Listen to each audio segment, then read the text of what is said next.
So we've seen like, hey, you can add data to a database, you can update data, you can delete data, and then we've seen like you can get data from a database, but we haven't gone deep into all the different ways that you can ask for information.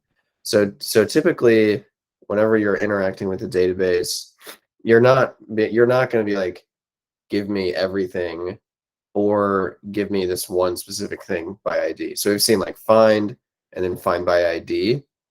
Um, there is like there's like a ton of different questions you might want to ask a database. Like, so if you have like books in the database, um, you would be like, give me all the books that were created before this date or after this date, or give me all the books that have a greater than 4-star rating, or give me all the books for these genres, or give me all the books for these genres, or these offers, or these ratings. Like, there's just kind of like there's a ton of different questions you may want to ask whenever you're querying for data from a database.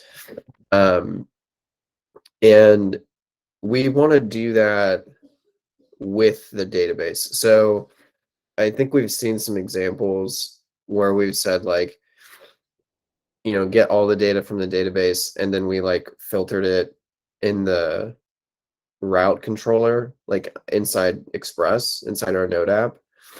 But you typically don't want to do any of that stuff in your controller or in your Express app, because you don't want to like send a bunch of information over the wire, meaning like you like send a request to the database, and the database starts like sending data back to you.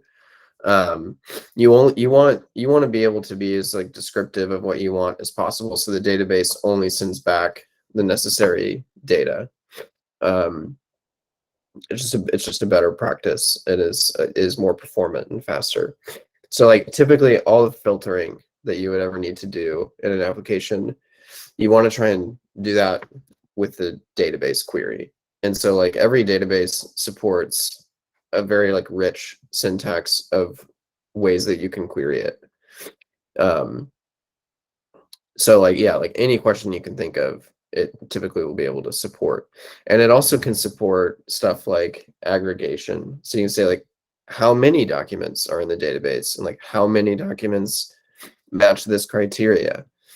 Um, and you can do like various like analytics types of things with the database, like roll-ups and sums. So like if you had like a database full of like timesheets or something like that, you could say like, how much have we paid out to employees over the past 6 months or something like that. So you could say like, query all the timesheets, filter it where the date of the timesheet is greater than 6 months ago, and then sum on the paid out or dollar amount or whatever, and then it would just give you back an answer. It would just give you back the number.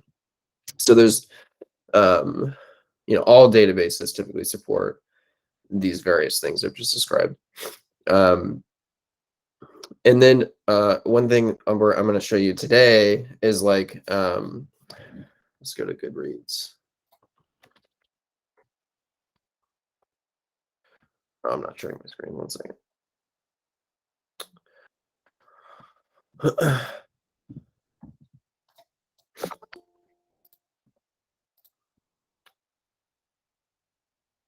Okay. All right.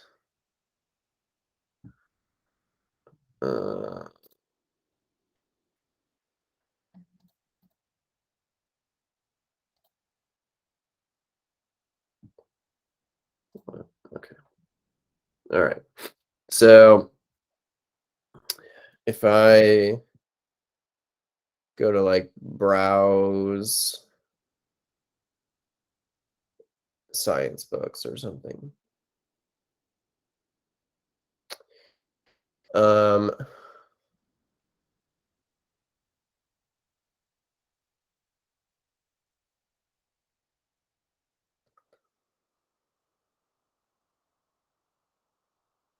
Okay, let's do best books about mathematics. All right, so why is this so slow? All right, so we were like querying some database that Goodreads has that's just like there's a shit ton of books in their database, right? So there's something that is attaching these books to this list, this books about mathematics.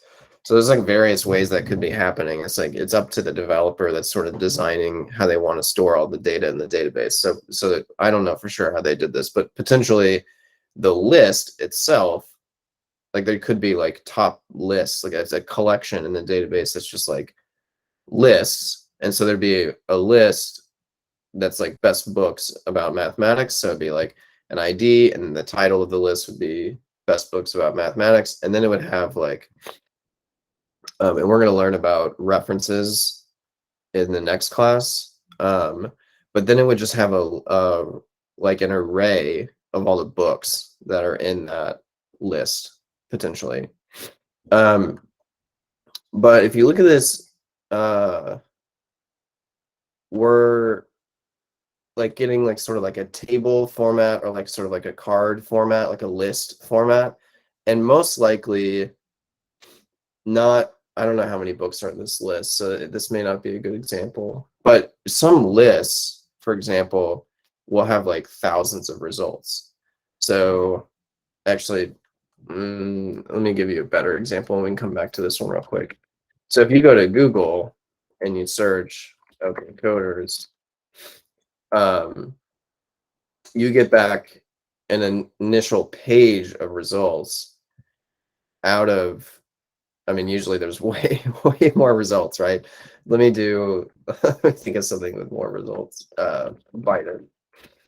I don't know why I thought of that, but there's not that many results for that one either. This seems crazy. I feel like usually there's like hundreds of pages of results.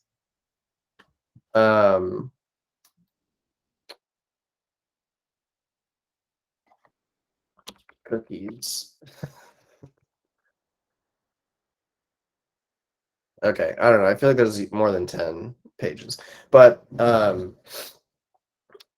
way this works, we did this search for cookies, and then there's like a database of all the potential results that Google has stored in their database, like the whole internet archived in their database. And then it does a search against the database, and it's like, here's the best matching results, but it's sort of like, there's like, hey, there's potentially like, I feel like this used to tell you how many results there were. It would be like 10,000 results in like a few milliseconds. Do you guys remember that? It shows results at the top, like how many results. Oh yeah. There you Yes, go. I mean, yeah, this is insane. Is that what you meant? Yeah. So there's more than 10 pages. Like if I go to, yeah, see, like they start, like it just keeps going, right? So yeah, so like what they're doing is like, okay, well, how many results are there? There's, if I wasn't sick, I could probably do this. 25 trillion, 100,000 million, 25 billion. And so it's like count how many matches there are. So it gives you the count. And then it's like, okay, well, we're not gonna send all of those to you. you know, like we're gonna do it in pages. So that's another thing a database supports is like there's a sort and there's also a paging mechanism in every database. So they'll get the count and then they'll say, okay, sort the results by relevancy. So the most relevant results are first. Google's dictating what that is. So sort by relevance and then just give them the first page. So it depends on how many they want to show on each page. But so for the first page, there's like 20 results or so or whatever. So 1, 2, 3, 4, 5, 6, 7, 8. The way that they do Google now is like not like what it used to be. They have all these weird embedded things in here now, but there's like 10 results on this page, right? So the query is sort of like find where the search criteria is cookies, limit it to 10 results, sort by relevancy, and what the way they do paging is there's something called skip. So we would say skip 0, meaning I want to start at the very beginning. And if you go to the next page, and you only want 10 results per page, you'd say like skip 10, limit 10. So that would be the second page, assuming you want 10 per page. So that's a big thing that you're often going to be doing whenever you're setting up most web apps. There's usually some sort of data you're going to be searching and sort of showing on the page in either like a list or a table format. Like just if you just think about it, most websites have that in some way. And just like it's like hard to think of something that doesn't have that. Like if we go to Pitchfork and we go to reviews, we're on the first page of results, sorted by date in this case. Like we want reviews of albums ordered by date, meaning most recent ones first. And then we're on the first page, and this is what, like, Google doesn't have infinite scroll. You actually have to click to go to the next page.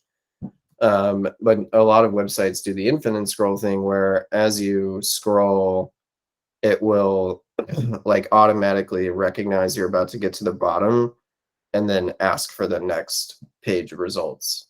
So that's what's actually happening here. So it's not pulling in. So you can see that it's running the query right now. You can see this thing right here. And apparently it's jacked up. Maybe okay, there it is. So I don't know why that was taking so long. But you can see like it was based off my position on the page. It was like, okay, we need to query for more results. So it did it. So yeah.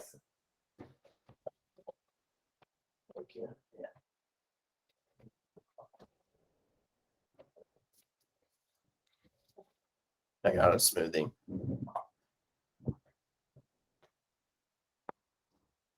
Okay, so what I want to do today is show you all the syntax for some of the more advanced queries in Mongo, like for finding more detailed things, and then try and implement like a paged book list where like we show only a few books at a time and we click a button to go to the next page.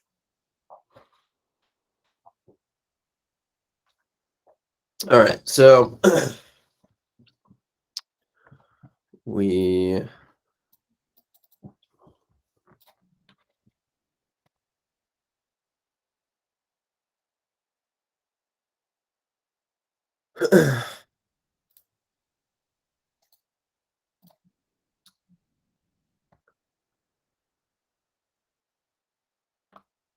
man, you guys are almost done with this whole thing. Close to the end here. All right, so we've got our API and our client from where Brandon left off last class. So I'm going to copy this over to day 6. And same thing with the client.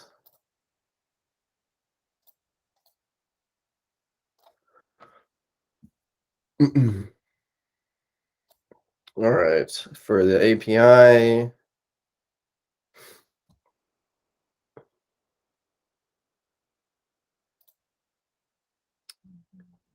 oh, he's got his database hard coded in here, so I'll just use that. All right, so I'm going to run both these. So I usually do that in my terminal, but you can do it from VS Code as well.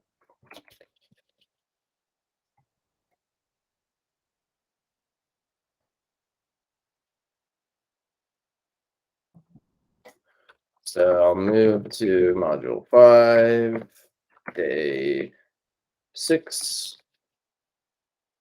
go to the API and do npm start, and then same thing over here. And ooh.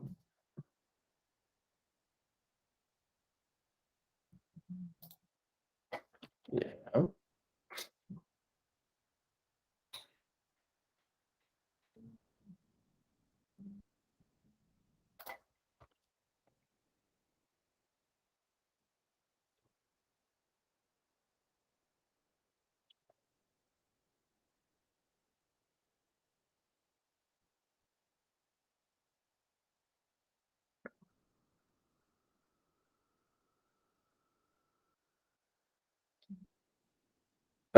I just hadn't done npm install, which is probably why that failed. Anytime a command fails, an npm command fails, always try npm install and then try it again.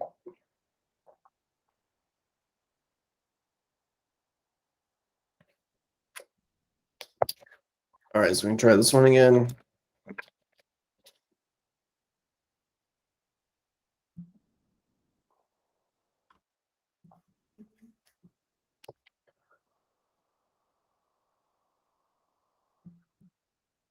There's a lot. Why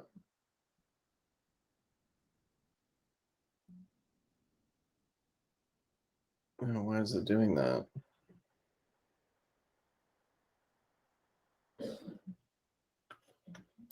Hey, stop it. Natasha, didn't you have this happen to you? Yeah. And I had to keep stopping it and running npm, and I had to run npm install like 2 or 3 times to get it to stop. Now it looks like it worked for you. That's Like weird. there's some sort of weird dependency that it wasn't loading the first time around. Yeah. Well, there's like something that's watching for file changes, and it'll like recompile everything, and it just is like in a weird loop for some reason. Yeah, and it'll just keep going. Oh, I couldn't talk to the database.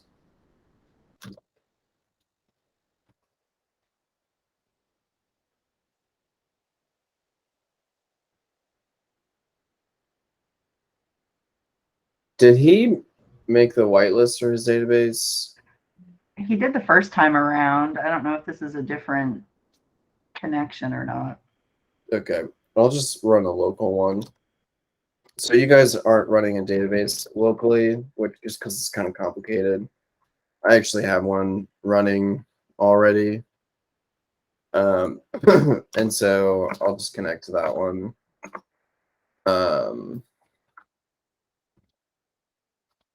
And that looks just like any other localhost thing. And the port that MongoDB usually listens on is 27017. And I think it's like MongoDB. Oh, God, what is that? I'm trying to remember what that is. MongoDB ://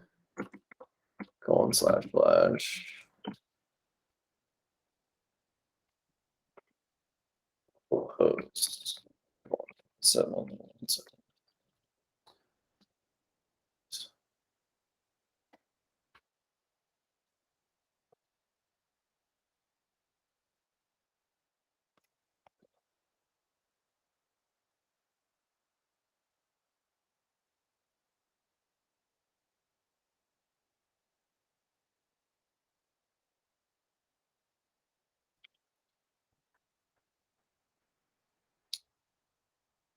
Okay.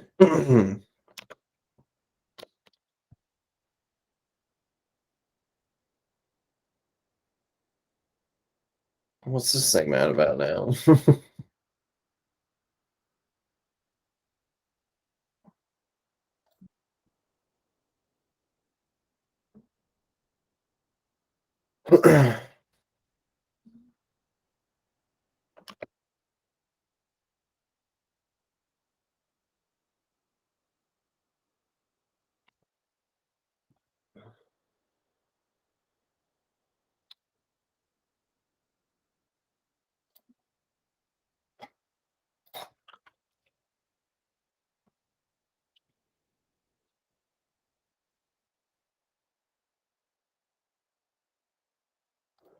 Okay, I don't know why I'm getting a blank page. That's weird.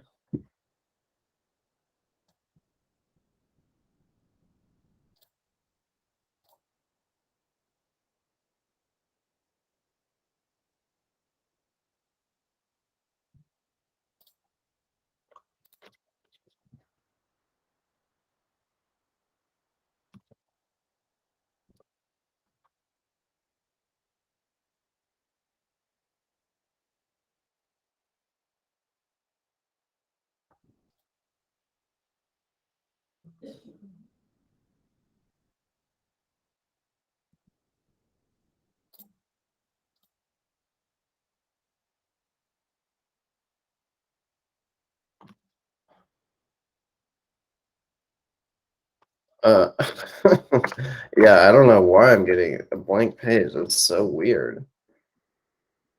I don't understand.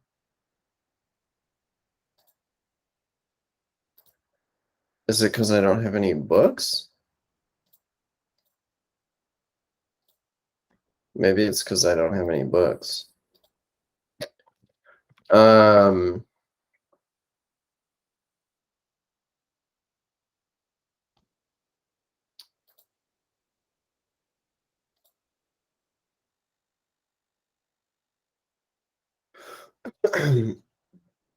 yeah, because we should be showing books and then books.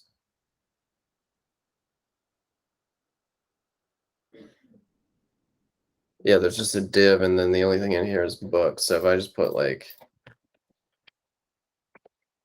hi,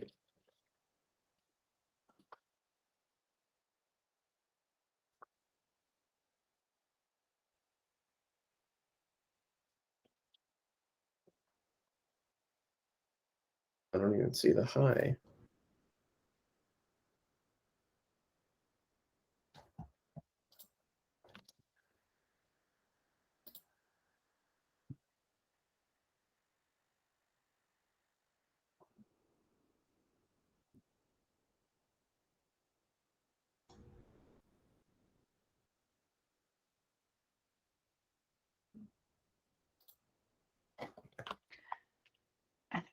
We had that happen to us, but we had two, for some reason, we had two collections in there called books, and one was capitalized and one wasn't. And so we were getting back an empty array, but we ended up, we had to do some things on our side, but then we ended up having to restart it too because at some point it still wasn't loading, even though it should have. Yeah, I mean, I'm not getting anything.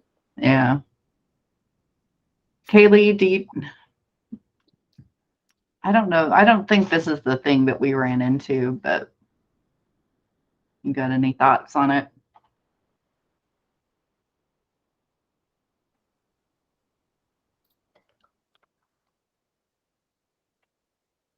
She says, I'm not answering.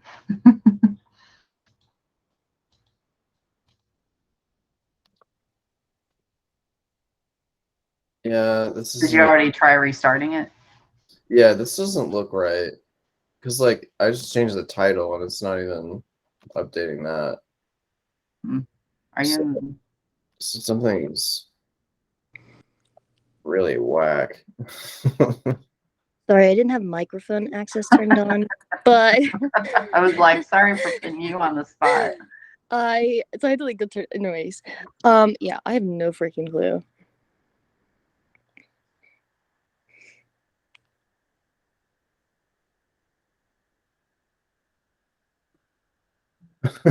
Dude, I've never had anything like this happen. Nice of it to do this to you while you're not feeling good. Yeah.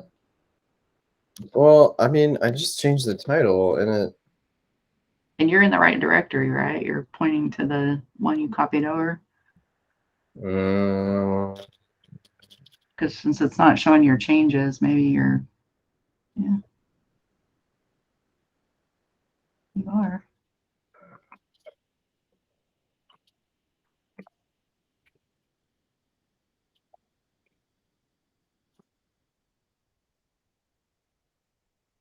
No. No. That's exactly right. Thank you. Very good. Oh, you aren't. Okay. Yep. Yeah. Okay.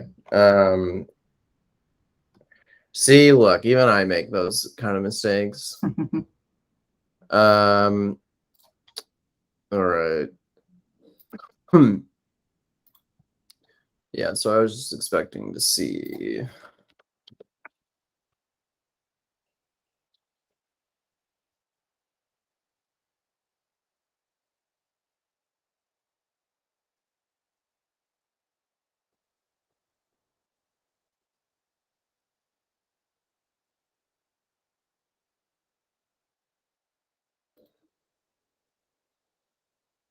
Okay, thank goodness. All right.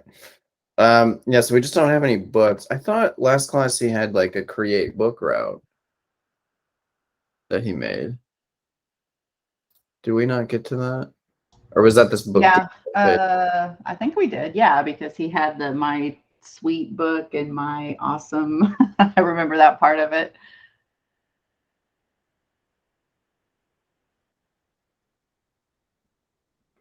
But that's maybe only I think he created and he modified. yeah. Okay, so let's make some books. All right, so we can do that with Compass.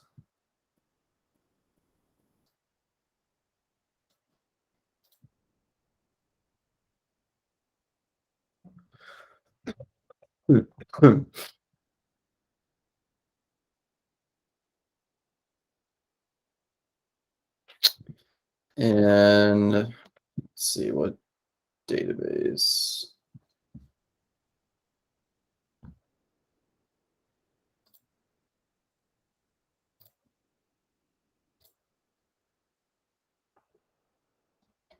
I need to look and see what he called the database last time.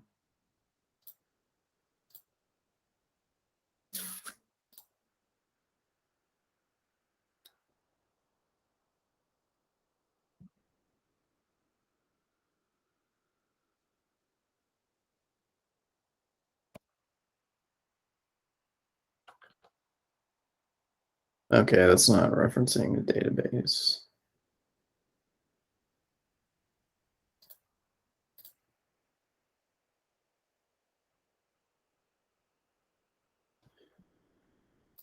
So you can tell it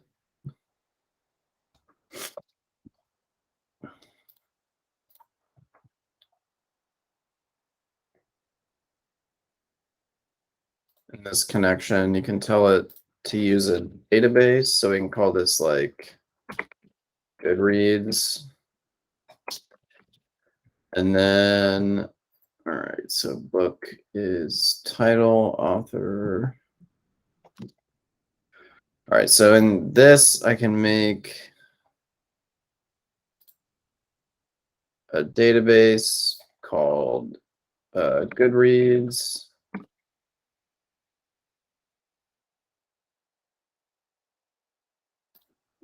Okay, and then within that, I think we want, is it capital? This is what's so weird about Mongoose, is it will like make it, I think like it's lowercase b books. Yeah, that was the weird thing we ran into. Yeah, like you'd say the schema, or you say the model is capital B book, but then the actual collection I think is called books.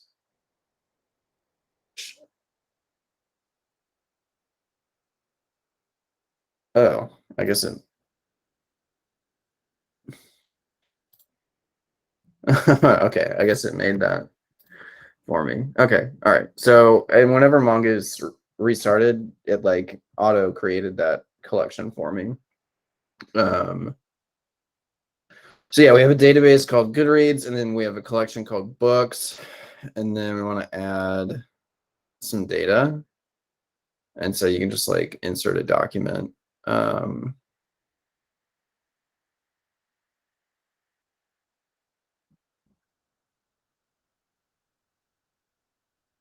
It's weird.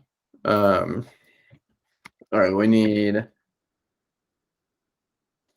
title, Facebook. Author. Zach.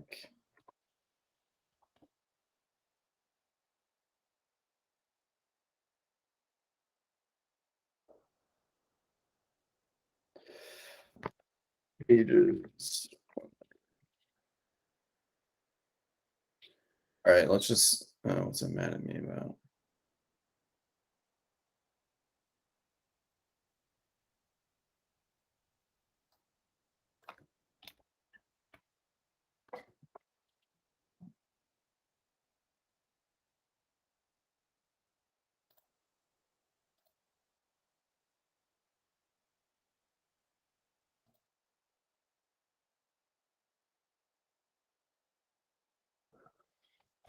Man, class is going great today.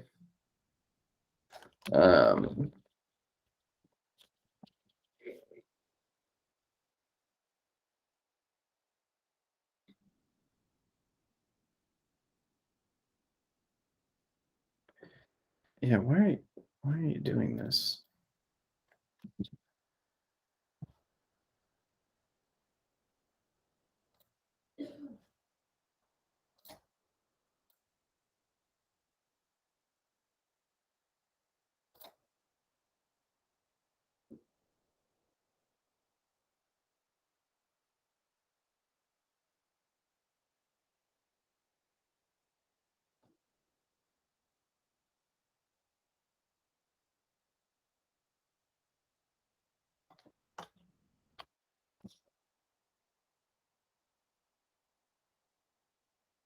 Oh.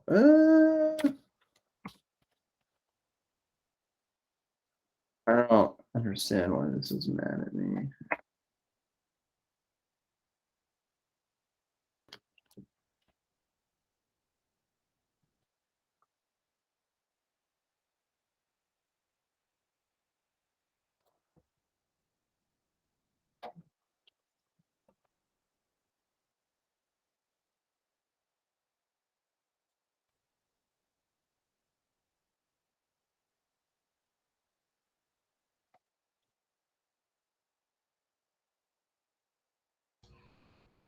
I don't think we were adding the ID. Oh, I was just doing it for you. Yeah. Well, yeah, I'm just like confused about. I don't know if that's what it's causing the error for, but I don't think it just auto added.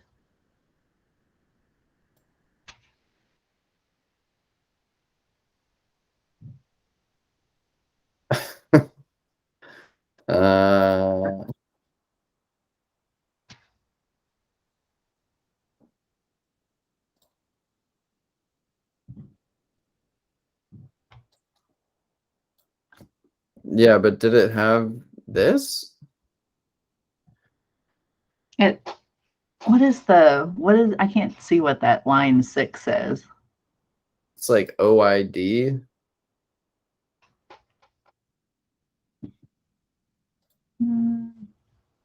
I feel like we took that out.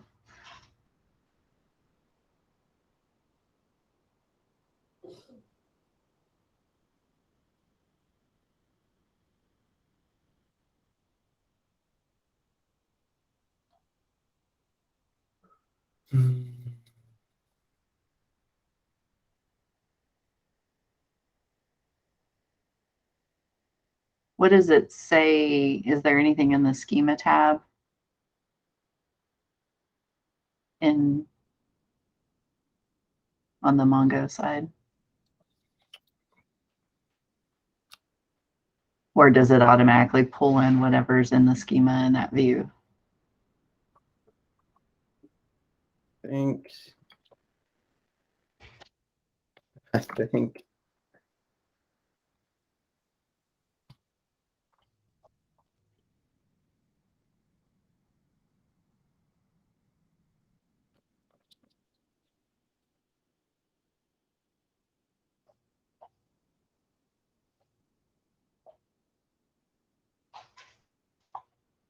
I think that I don't know why they had that in there. I think this is what it wants.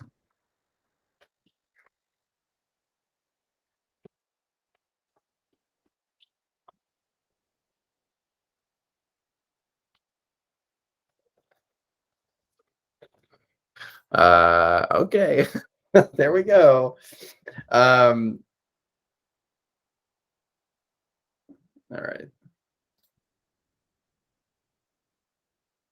Okay.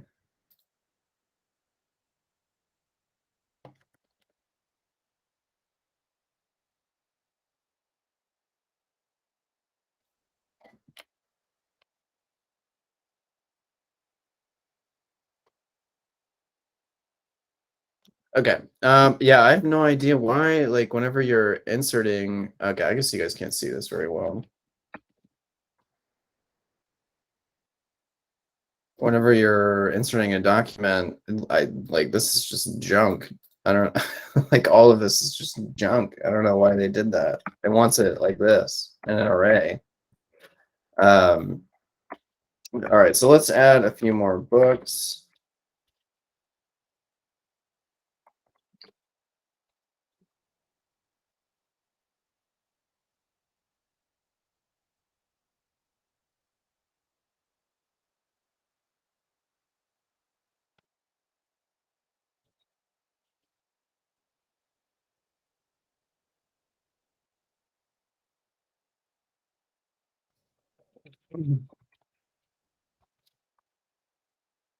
All right.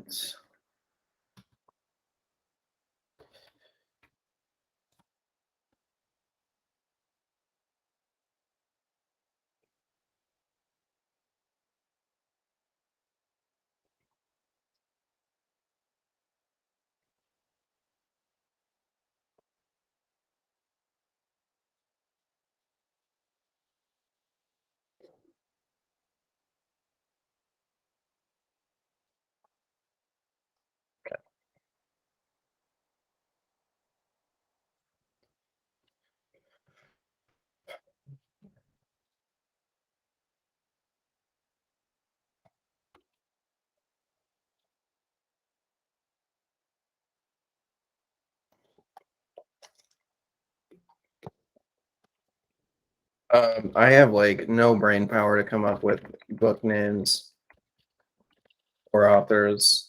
I don't think we're expecting anything profound. Are you guys, if you guys want to shout anything out, please go for it.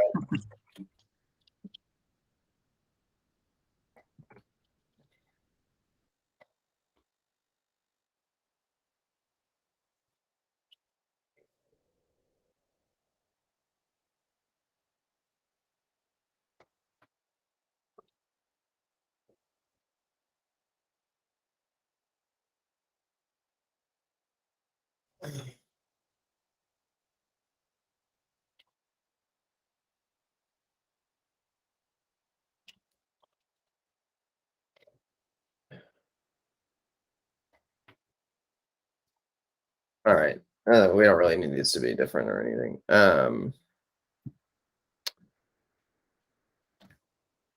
All right, so now I got 10 books in here. And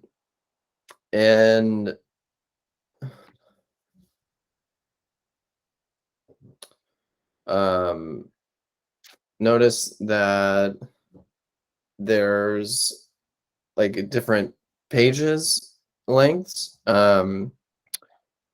So does anybody know how to like query for like pages greater than some number? Does anybody know how to do that?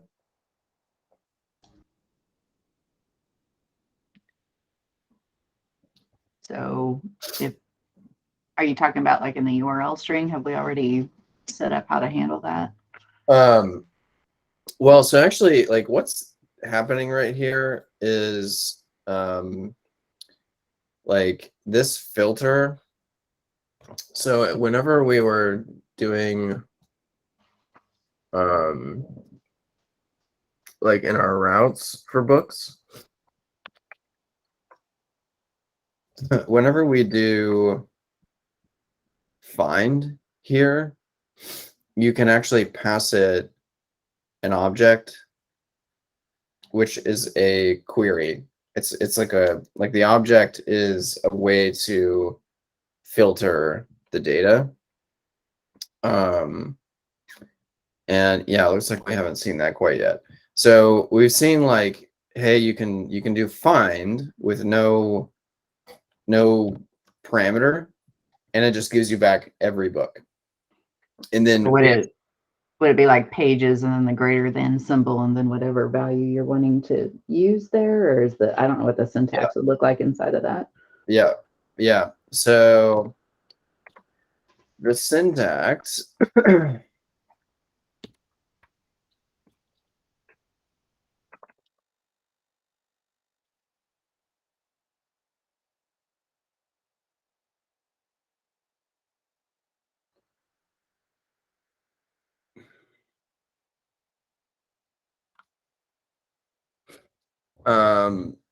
is all documented on MongoDB. And you're typically they're kind of comparing this to SQL, which you guys don't know SQL, so that doesn't really help you. But you typically are providing an object, and that object can have various different properties. Typically, you're putting the name of the key, so like author or title or pages, and then a value. So like if you literally just wanted to get one value, so if you're just like, give me the books where the author is Kimberly, you would just make an object like this, and you would put author, and it kind of like does some auto completion there for you because it knows that that's a property of the documents in this collection. And then Kimberly. And I can do find, and then I only get back that one document. Or if it matches more than one, because I put Zach more than once, maybe. No. Put Zach again. Okay.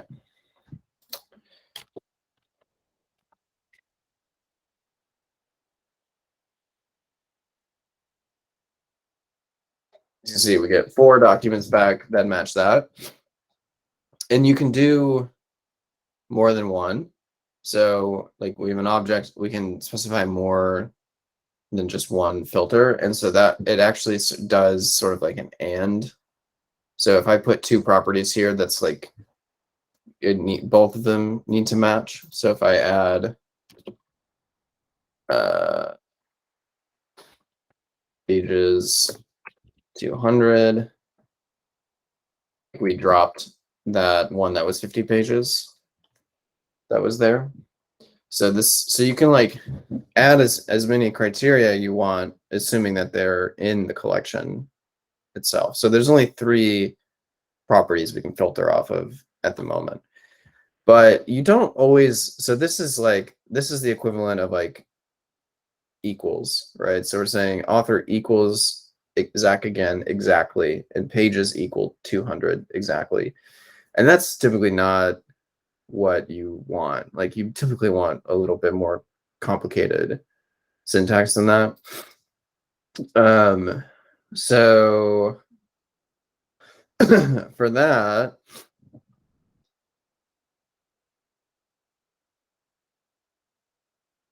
like let's say for pages, we probably want like greater than or less than or greater than or equal to. And so the syntax for that is kind of funky. You can see in their example here, they have some sort of document with a quantity. And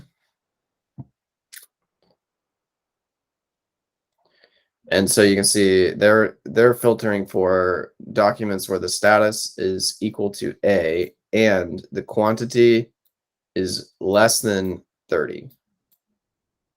So some people don't love this, but like every query that you're going to do in Mongo is going to be, because like we have to send the query over the internet to the database and then the database has to like read that query and figure out what to do.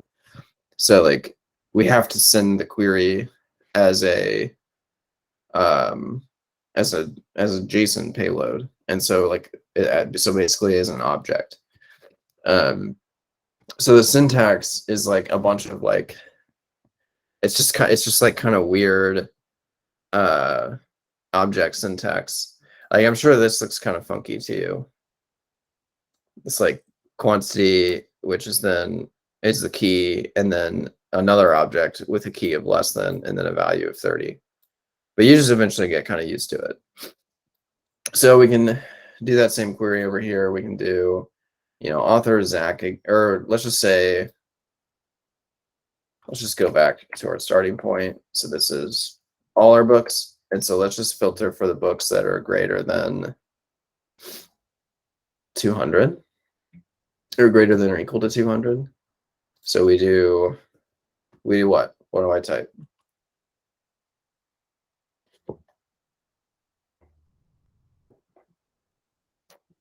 What was the filter criteria again?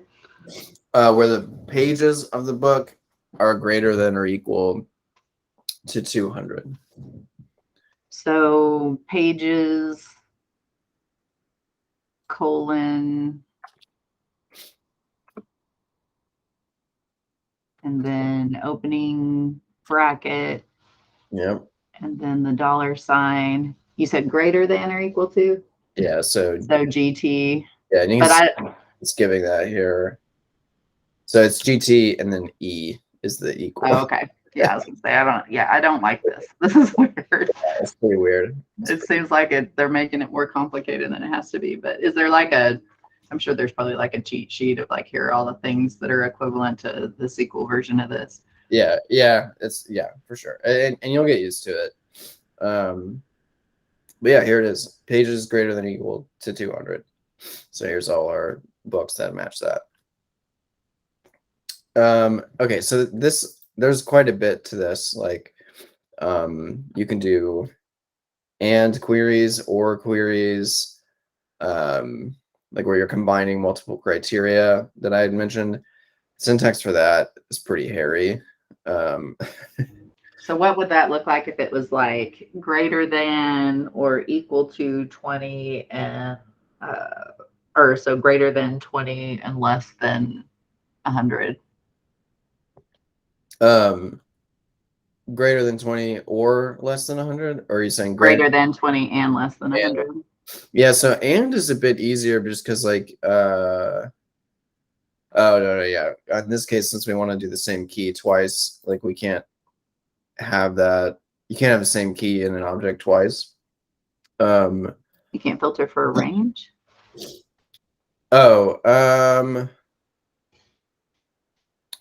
Well, we can do an and, so that's the first thing I thought of. They may have a range. Okay, I can look at it later. I was just curious. No, that's a great question. So I'll just do like MongoDB range.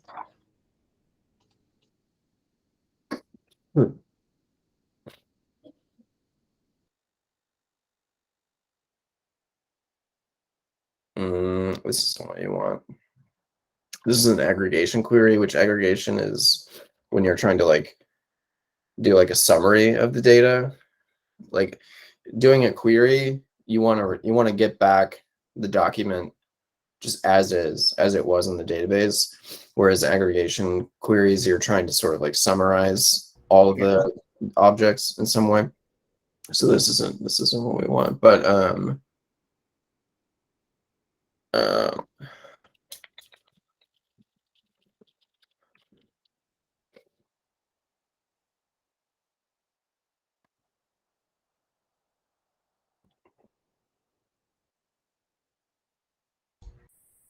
yeah, I see it down there. cool. That's cool.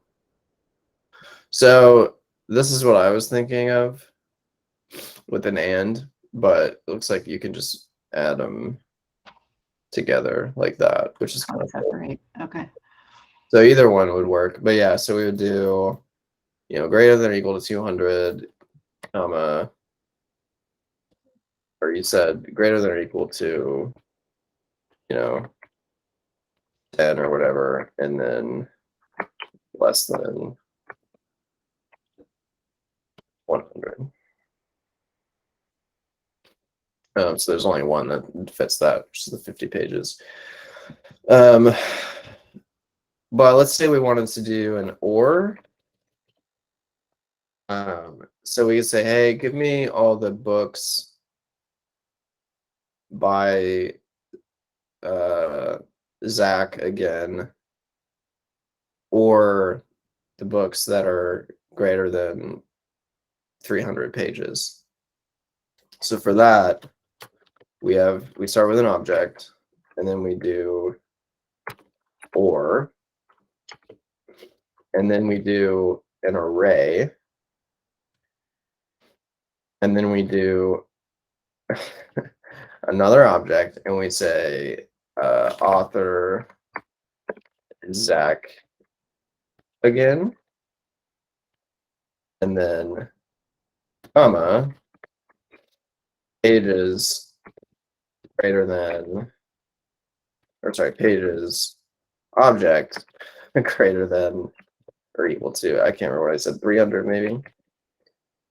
So this is, I know it's kind of nasty looking, but this is saying, hey, it needs to match this, or it needs to match this, either one.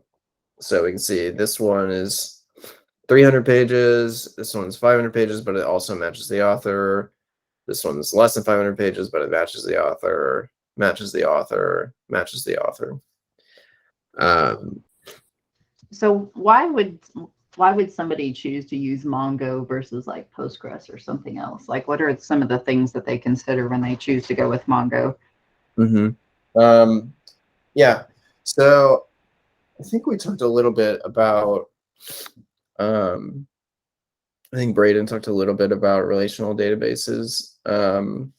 So there's two types of databases. It's more than that at this point, but it used to be sort of two camps. There's the SQL camp and the NoSQL camp.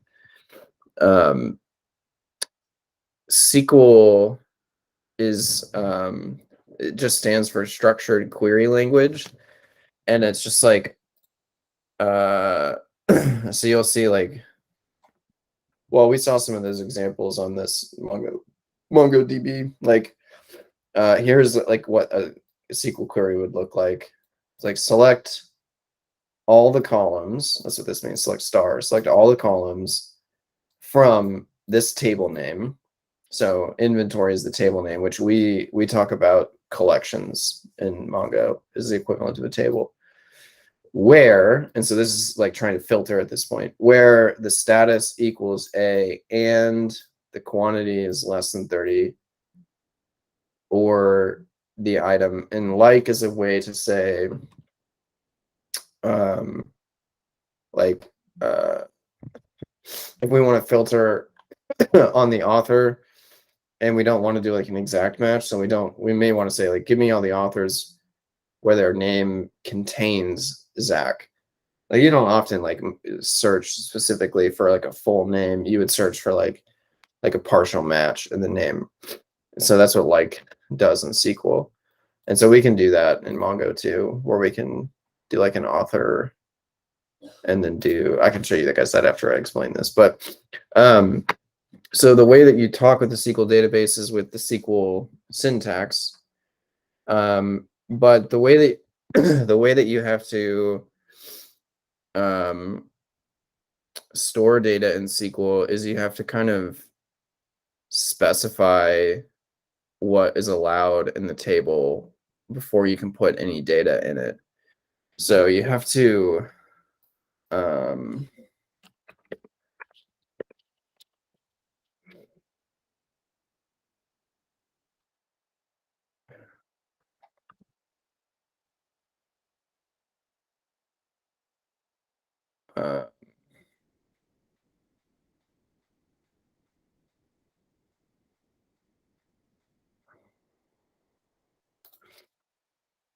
you have to, that's not a good example. Okay, so you have to, in SQL, create a table before you can put data in it. And so you can see like you would run a query against the database. It's like create table, here's the name of the table, and then you have to say what columns are in it.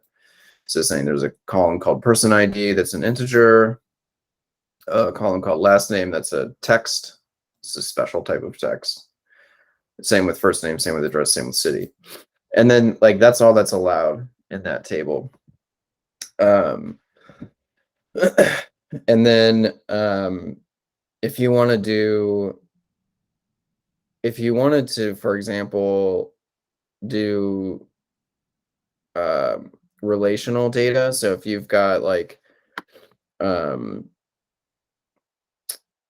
if you've got like a bunch of nested data, or if you've got a bunch of like, if you've got like You could have like a table of products and a table of transactions or orders, that kind of thing. yeah, and then you can yeah, so I'm trying to, I don't want to confuse people because we also have that in Mongo. So in SQL, if you want to have like what's called many to one relationships. So if you want to have like you can think of, we're seeing one now with Goodreads. You've got authors, and an author is going to potentially have a one to many relationship with books because the author is going to write, 5 or so books. In SQL, if you want to do that, there's only one way to do it. You have 2 tables, and you'd have to have one table for the author and one table for the books.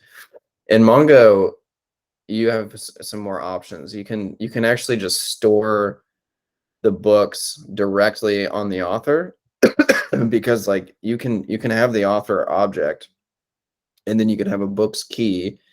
That books key can just be an array of other objects, and it can just be stored on that one document. You can also have an author's collection and a books collection and join those if you wanted to. Like you're allowed to do both. And so like a document in Mongo can be like really big, and it can have like nested objects. Whereas in SQL, like typically you're going to have like a bunch of tables you're going to have to make to represent pretty complicated information. And you always have to kind of define those tables up front. Whereas in Mongo, like there's actually no strict rules. Like you can store whatever information you want in a collection on each document. They don't have to share the same schema or anything like that, which has benefits and and downsides. So MongoDB is just like much more flexible, which a lot of people like earlier in a project when you still are kind of learning a lot and you still don't know exactly what the schema is going to be, because you can just like change the schema, and like you don't have to run like a migration and stuff like that. So they both, like SQL databases and Mongo databases, they all can accomplish the same thing. But I think a lot of people kind of like the flexibility of Mongo nowadays. And I used to prefer SQL, but I actually prefer Mongo now. Okay. So yeah, I was gonna show you real quick. We can, so if we want to filter on author, we can I'm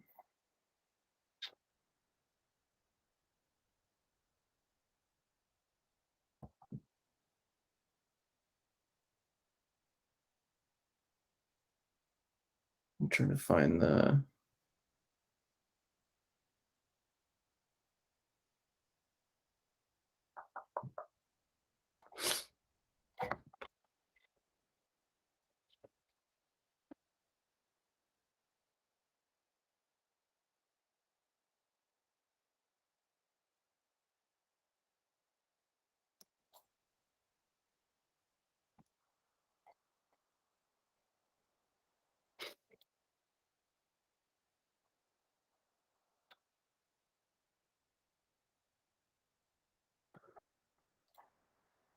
Okay, here's what I'm looking for.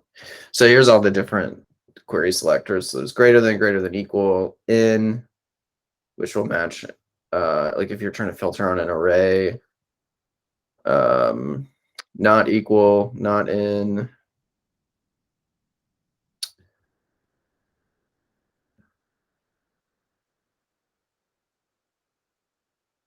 Yeah, and then I think that might be what I want.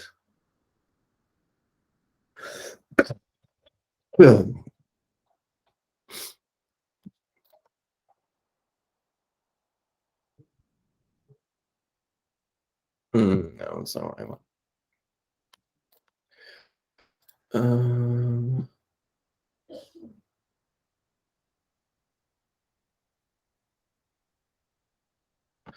Yeah, okay. So I can do author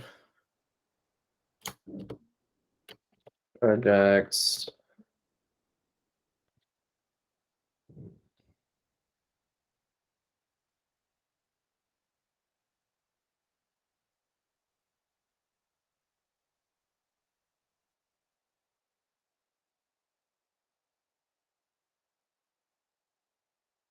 Oh, okay. I guess I can just do it like this.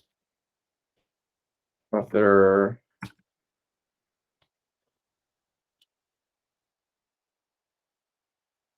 Okay. All right, cool. So I said, give me all the documents where the author, this is just what's called a regex.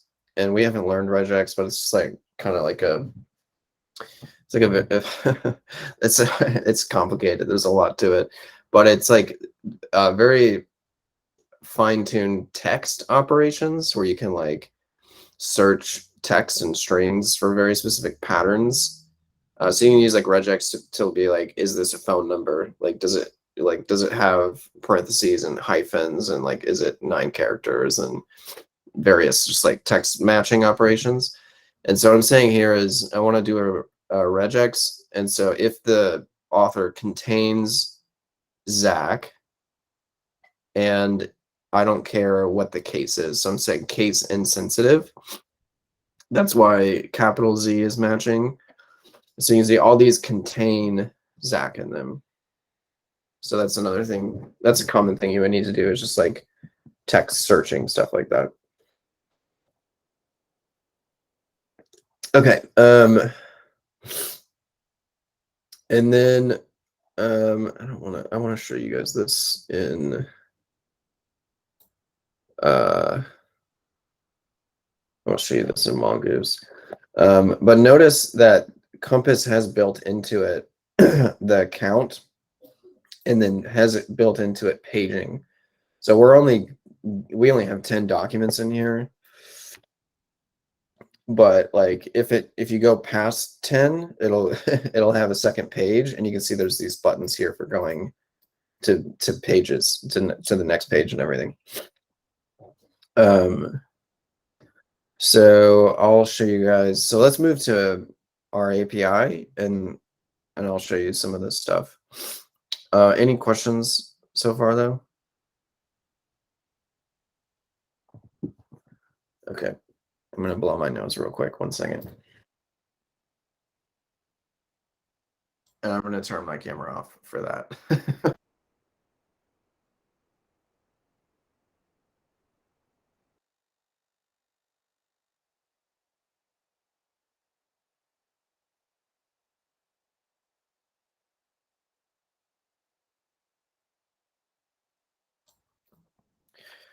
Okay.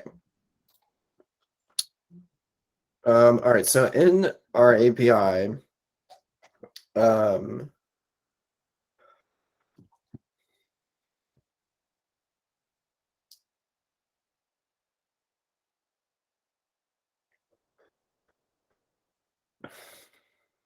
gonna make a new route.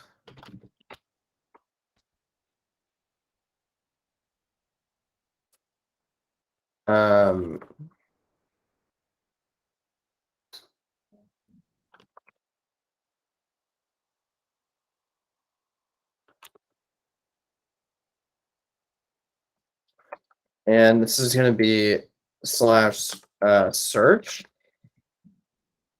I'm making like a search endpoint.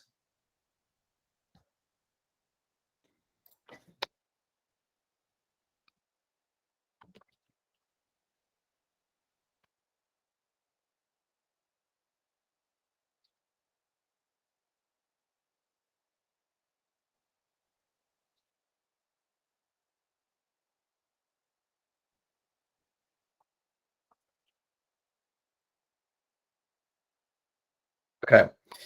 And then so this is kind of funny. So um so when we were doing stuff in Compass, like this here, what we're typing here is an object that is specifying our filter. And uh if we pass an object here in find, that's the same, like it's the same syntax of what we were doing in Compass. It's like right here I can put author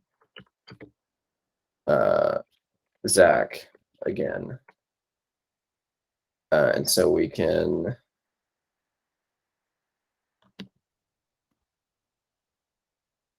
go to Postman.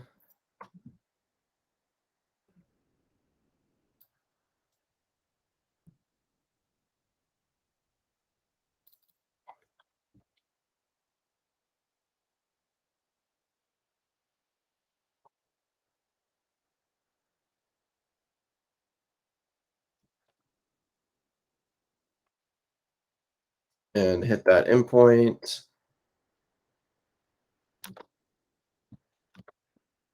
What port is this listening on?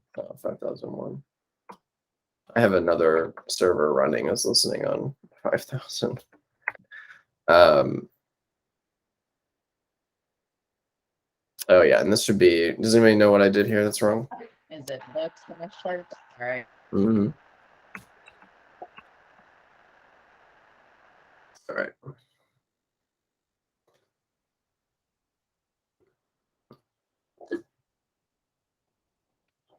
All right, so here's let's see how many we got. So Zach again, Zach again, Zach again, Zach again. So those are just the books that, so I hard coded that value. You know, book.find with author Zach again. So same thing we were doing in Compass, we can do in our API with Mongoose. So what's funny about this is like, we want to just get data. We're not creating data or anything like that. We're just trying to get data. But what we want to use to filter is an object. So like we want to be able to specify on the client side, like in our, like from the front end, based off what the user is specified. Because like what we'll do is in our React app we'll have like a table that shows all the books, and then like various different things you can filter by at the top. So we may have like a genre filter, an author search, a title search, a ratings filter, you know, so there may be various things that we want to allow the user to filter by. And so we want the front end to sort of pass that in. And like ultimately that filter is going to be an object that we're going to pass to Mongo. So we sort of want, for our GET requests to get information, we really sort of want to pass an object to it. Like we want to, that's the easiest way to represent a query in Mongo, is like as an object, because that's the syntax for it. So this isn't the only way to do it. There's various ways to do this. Like we could set up URL parameters like we had done up here, like where the query was book title. But then you're like creating this like pretty complex syntax for what you want your query parameters to be. And so one thing we could do is we could say, okay, like let's allow the front end to pass an object of what they're going to filter by, and then we'll just pass that object to find. But you can't pass a JSON payload in a GET request. Like there's only a URL and that's it. So what we can do is just break the rules. There's no one's going to arrest you for it. Like we can just make it a post request and accept a body. And then just respond with the data. So like, that's perfectly okay. It's No, yeah, it's not. yeah. Well, yeah. So actually, there's I think there's certain things that allow.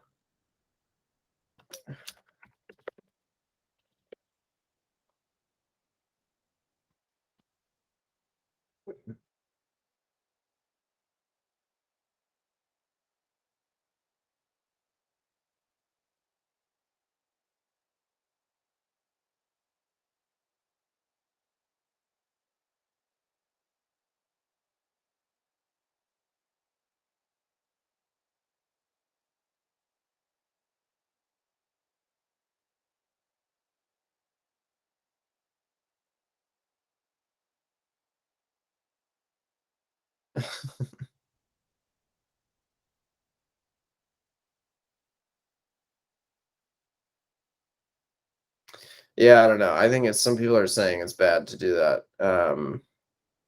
But yeah, so you can see. So like this is a fairly hot button topic apparently, and a lot of people are talking about it. And someone mentions that Elasticsearch does that. Elasticsearch is like it's a database kind of like Mongo, but it's really hyper performant at full text search, which means just like sort of like a Google search, just like you type something, it's not structured, you just type a sentence or you just type a few keywords and it just like identifies best fit of ranked results on that. And this guy's saying, Elasticsearch does that.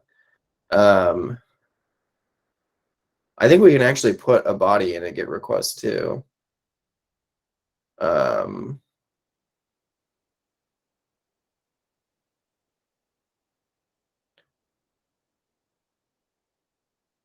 But I don't know if Express necessarily is going to parse the body on a GET request. So I'm just going to do a post request for now because I know it's going to work. All right, so I'm going to do a post to search, and then we're going to have const query equals request dot body. And then I'm going to do books await book dot find query. And then response.json the books. So what this is allowing me to do is from Postman, I can do a post request to search and then include a body and have that be the filter. So I can do, author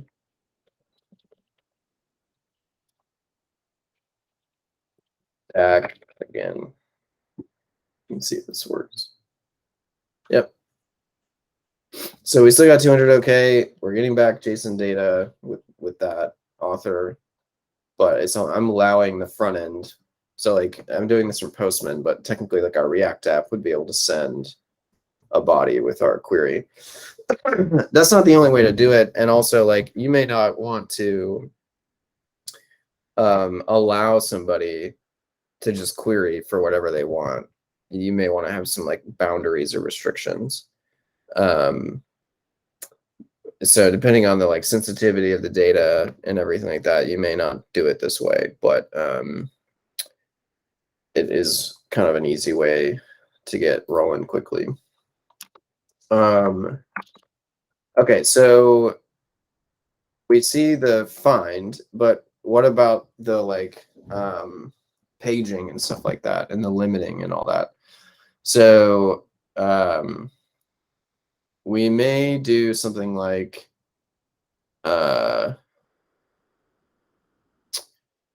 the body of our post is going to be the query, but then we might include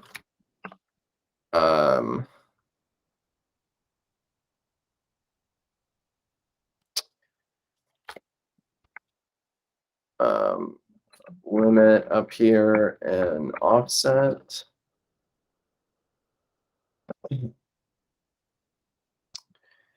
And so the way this works on Mongoose is on their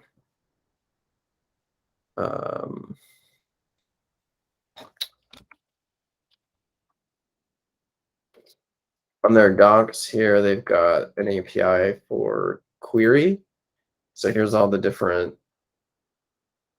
things you can do on a query. And so find is one of those, and we're using find. But then they've got you can like kind of chain these things. So they've also got a limit here, and then should be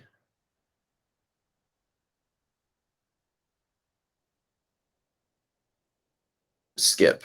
So skip here. So you can see all the stuff that's available, and then if you click on this, you can see like you can do a query and then do dot skip 100 and then limit 20. So this is saying like, hey, we're on the 5th page because we're skipping 100 and we're doing 20 per page. So I'm taking those as query parameters. Actually, we should do that in the search. We shouldn't do that this way. So we should do const limit and skip. So const limit and skip are going to be a part of the request.query. So the query, remember, is like the question mark key value syntax. And so if you, I don't know if we've explained destructuring very well. This is saying, hey, this is the equivalent of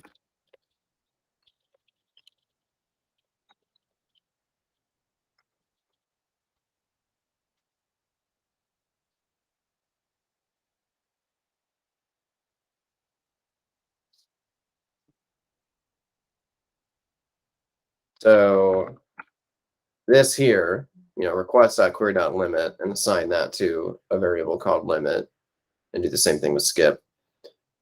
It's not that hard to write that, but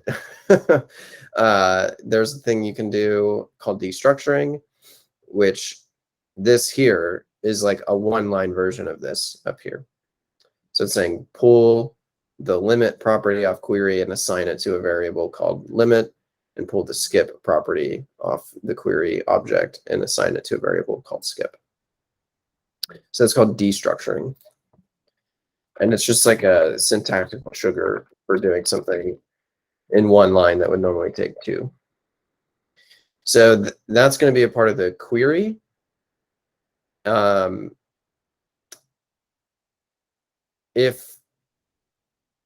Okay, so we do dot find, and that is, we're passing the query, which is from the body. So that's the JSON object that has like what we want to filter by. But then we've got limit and skip that are also parameters. And so we can do dot limit, the value of limit, and then dot skip, the value of skip. And so we can go back to here. So how do I add limit and skip to this query?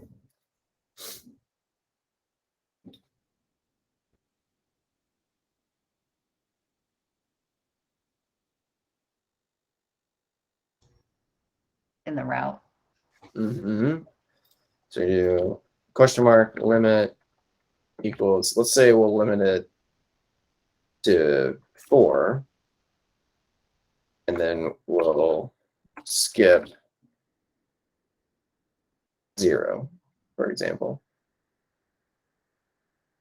So we're getting back 4 results, and these are the first 4 results. Now, we didn't specify any sort of sort.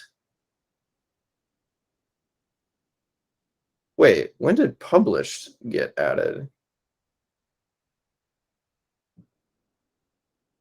Oh, is that just a default on the model?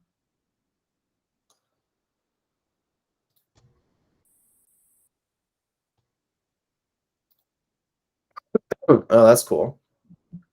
So notice like Mongoose added that published value for me. All right, so yeah, we're getting, so in terms of like, since we don't have a sort, the first page is just basically the order that they were added to the database. So like just like the first document, the second document, the third document. So we can do limit 4 and skip 4. And so this should be the second page, assuming we're not getting anything back. Oh, because I've got this filter on Zach again. So there's only 4 results. So let me get rid of this filter. There we go. And if I go back, skip 0. So Great Book, Twilight, Harry Potter, those are the those are the first 4 I added. And then if we skip 4, now we're back to the ones I added at the end.